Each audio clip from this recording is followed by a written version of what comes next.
ঢাকা ৭ আসনের বিএনপির উদ্যোগে বিশাল ইফতার মাহফিল অনুষ্ঠিত। ঢাকা মহানগর দক্ষিণ বংশাল থানাধীন ৩২ নং ওয়ার্ড বিএনপির উদ্যোগে এক বিশাল ইফতার মাহফিলের আয়োজন করা হয়েছে।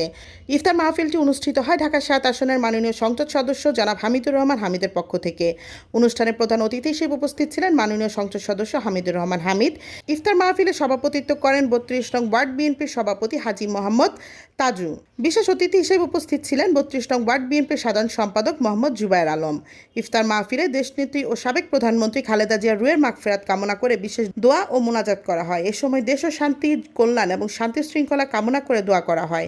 অনুষ্ঠানে ঢাকা ৭ আসনের বিভিন্ন স্তরের নেতাকর্মী, স্থানীয় গণ্যমান্য ব্যক্তিবর্গ এবং বিপুল সংখ্যক সাধারণ মানুষ উপস্থিত ছিলেন। ইফতার মাহফিলে বক্তারা বলেন, ঢাকা ৭ আসনের সকল প্রকার উন্নয়ন কার্যক্রম অব্যাহত রাখতেই সাধারণ জনগণ তাদের মূল্যবান ভোট দিয়ে ঢাকা ৭ আসনের মাননীয় সংসদ সদস্য হামিদুর রহমান হামিদকে নির্বাচিত করেন।